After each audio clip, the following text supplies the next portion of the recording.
Sun Belt Basketball Conference play is in full swing, and already some schools are making a name for themselves on the hardwood.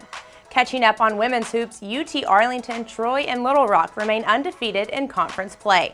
Should Troy defeat Texas State and UTA beat South Alabama on Thursday night, it will be a battle of unbeatens when the Trojans host the Mavericks on Saturday afternoon. Undefeated Little Rock will host Arkansas State on Saturday in doubleheader action as the Trojans look to pack the Jack. Little Rock head coach Joe Foley had this to say looking ahead to the annual rivalry game with the Red Wolves.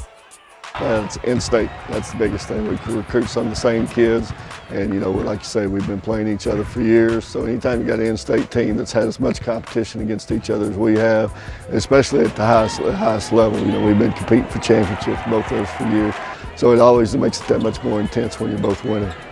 Something to watch heading into this weekend's game, Sun Belt Preseason Player of the Year Rebecca Van Dyke will be aiming to reach the 1,000-point milestone, a record only reached by 17 players in UTA history. Entering Thursday's game, the junior sits at 985 career points. You can catch Sun Belt women's basketball in action on ESPN3 Thursday night when Texas State travels to Troy. Tip is scheduled for 6 p.m. Central.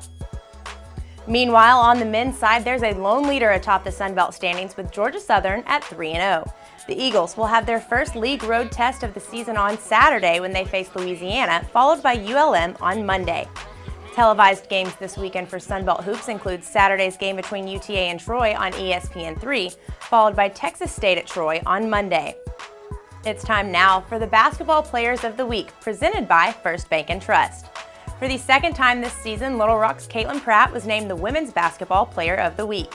The senior tied her career high for scoring not once, but twice this past week with 24 points against Appalachian State and Coastal Carolina, which included a double-double versus the Mountaineers. Pratt is second in conference-only scoring with 18.8 points per game. Coastal Carolina's Jalen Shaw was awarded the weekly accolade on the men's side, the first ever Sun Belt Player of the Week honor for Coastal since joining the Sun Belt. While helping the Chanticleers to a 2-0 record over the week, Shaw scored a career-high 24 points in the team's win over Arkansas State, shooting over 59% from the field for the week, including going 6 of 9 from behind the arc. Congratulations to Caitlin and Jalen, your Sun Belt Basketball Players of the Week, brought to you by First Bank & Trust. Lastly, Fun Belt fans, don't forget to vote for Georgia State's Ron Hunter and the Infinity Coaches Charity Challenge.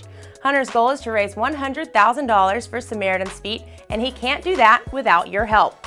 The first round of voting runs through the 22nd, so be sure to vote every day at espn.com/infinity.